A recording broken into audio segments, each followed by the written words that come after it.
Welcome back to KentuckySports.co radio show where we're not fair, but we are balanced. Going to touch base on some recruiting news.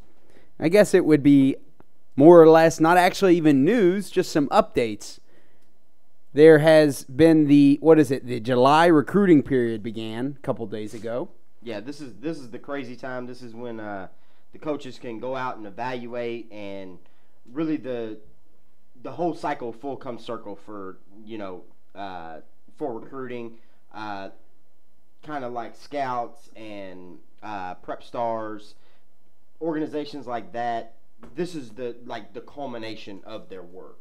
To kind of where the rankings build up to a certain point, and then the coaches see what they've written about these guys, and then that'll be what they go on. I don't really know anymore, though, how much these coaches need to see these kids in person. I think it's more or less these coaches just showing their face and showing, hey, you're our guy. We really want you, not just from the letters and the phone calls, this is serious, let's make this happen, let's make a deal. I think, yeah, I totally agree. It's just, for the face of fact, for the player seeing the coach in the crowd, they're here to watch me. It's just a big up for the player. If I was coach, I would definitely want to go see who I'm recruiting. It's not like Coach Cal's going to see some guy break somebody's ankles and he's going to go, oh, shit, yeah, I'm giving him a scholarship. Yeah. Just spur of the moment. He's pretty much done his homework. It's obviously a big factor. If you look at Kyle Wilcher, who committed to Kentucky for this season, never visited Kentucky, never.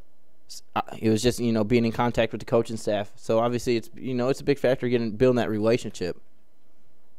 But you're saying, Coach Cal seeing a guy breaking his ankles, that is how it used to be, though. I think there's still an era of tradition, that you want to see him live in person, but I mean, that's how, before the dawn of the internet, really, that's how players were recruited. You went and saw them, and there's story upon story out there, about going to watch one guy play and seeing another guy play, and then, end up offering him the scholarship. Yeah, there is. And I guess the Wilcher example is a great, indicator of where recruiting has went to, being that he hadn't visited. And like you said, the old Larry Bird, Bobby Knight, or Larry Bird, Denny Crum stories about playing horse and stuff like that doesn't really probably exist. McDonald's commercial? What's that? No.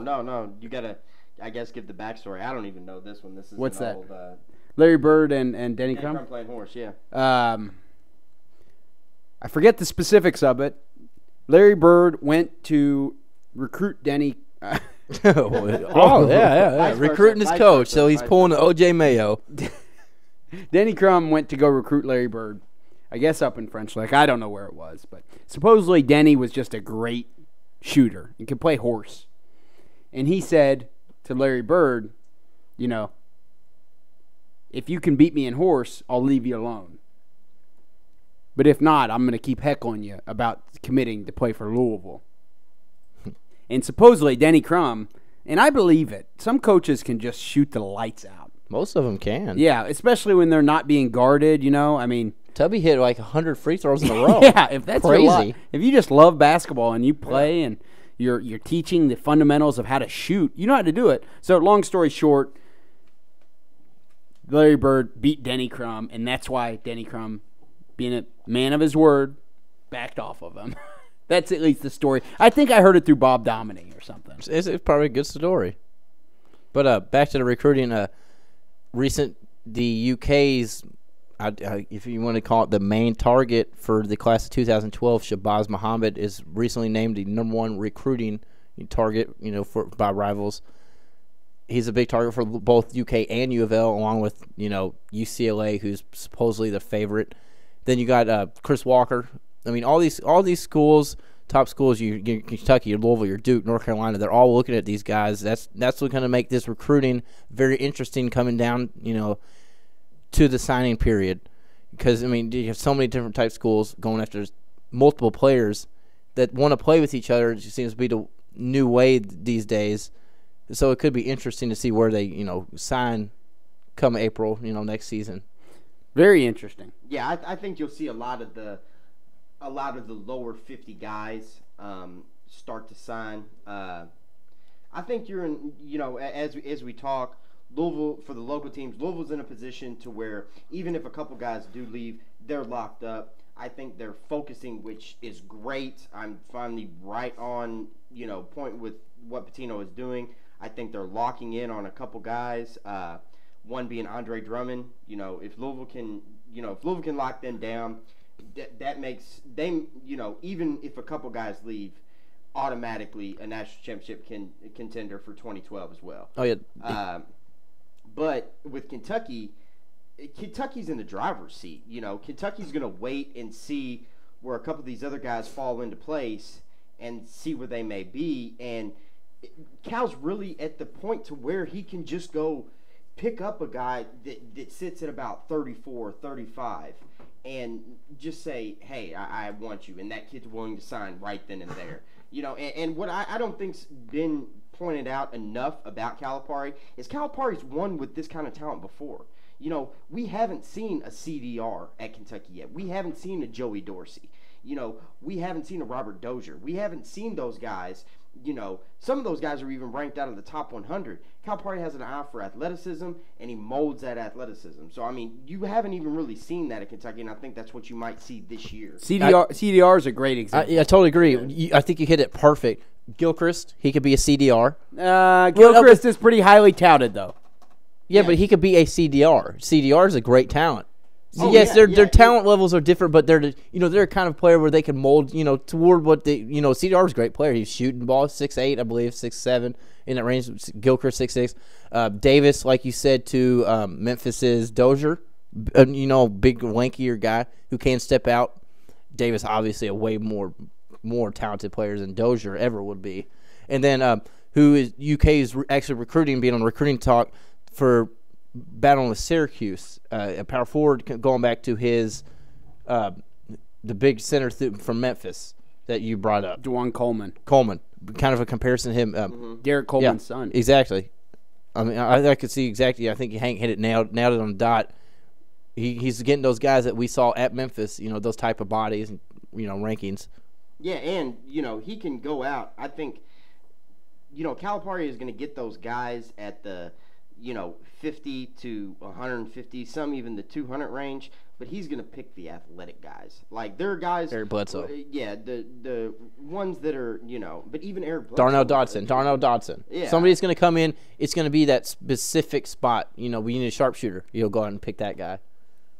Yeah, Eloy Vargas. Yeah, and then, if it comes back around, he'll be able to mold those guys. And, I have full faith in him that there's not going to be a clash of heads because, he really hasn't shown that, that his teams have chemistry problems. So I don't think there's any of the matter if you still want to go out and take the top players in the nation or you go after, guys that are ranked in the 50s and 60s and you're not going to have a clash of styles.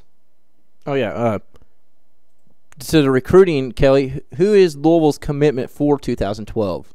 Luke Hancock. That's right. Luke Hancock. Both transfers, UK and Louisville, both have transfers. That's all they have. Yep. They're good pickups. I will, as the UK homer, I'm going to go that way.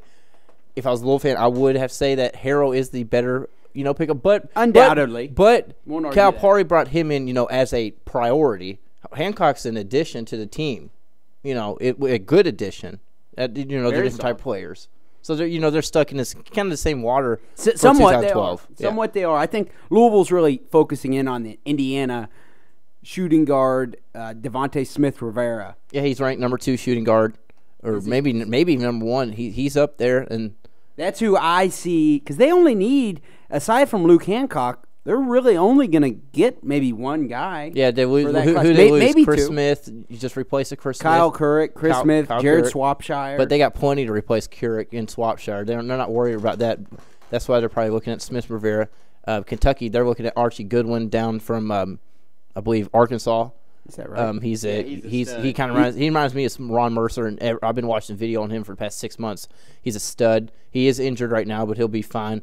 Shabazz Muhammad and Andre Drummond, there's a lot of names out there, C.J. Rose, a Chris Thomas, a Chris Walker, who actually just got tossed from a game for 2 technicals that Calipari was at. And I think Coach K was there, too. He just lost his head in front of the biggest coaching names in the country. But honestly, is it a big deal?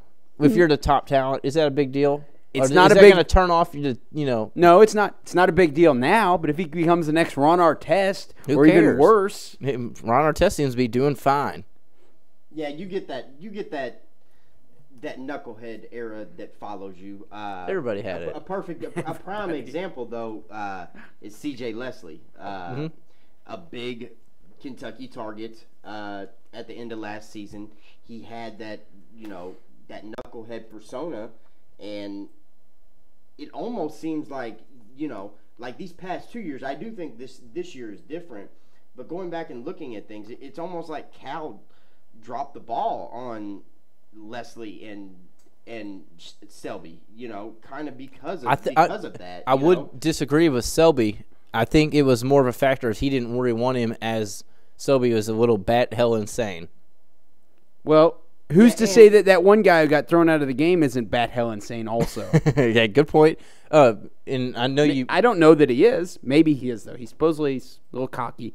Doesn't mean he's bat hell insane. He could be, though. Yeah, and you got to judge it over a course. Like, we write for this site, or we give our thoughts for this site. If we see this guy one time and he has a blow up, I don't think that's a fair assumption to say that the guy's a knucklehead. But if you see this guy 4 or 5 times and he's pissing and moaning, he gets the ball stolen, his head down, he's yelling at teammates in front of an AAU game. Yeah, And speaking of players blowing up, Doran Lamb was just named to Yahoo's All Firecracker team. One of the top players that will be blowing up next year, joining the list with Harrison Barnes, North Carolina, Perry Jones III from Baylor.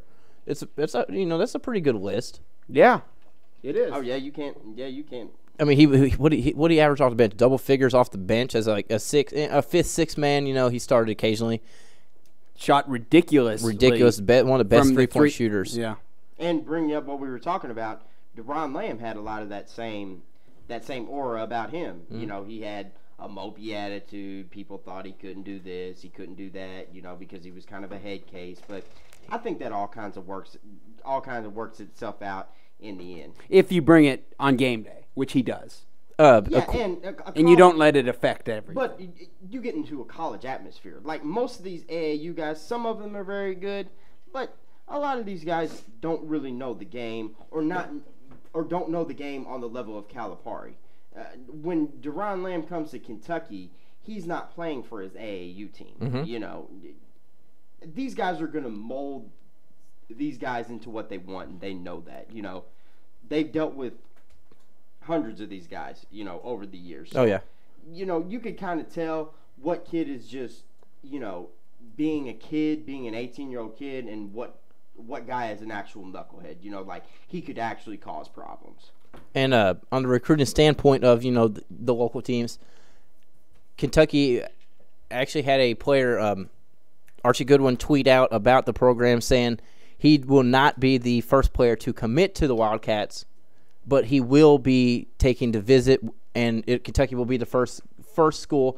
And Ricardo Lito, who's supposedly a UConn favor, has now said that he will take a visit to Kentucky, and it's the only one set up. A one-time Louisville, very highly sought-after Louisville. He's a talent. Who committed to Providence, I believe. Has since backed out. I think he decommitted after the little issue they had with the sex scandal out there. Yeah. Hate to cut things short, but we do have one thing.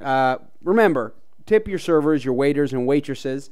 Our tip of the day is, don't urinate in a casino. There's cameras everywhere. You can walk to the actual restroom and use the restroom there. We do want to thank everyone for joining us tonight. Great show. Thanks a lot, guys. And come back. We'll be back next week. Thanks a lot. KentuckySports.co radio show.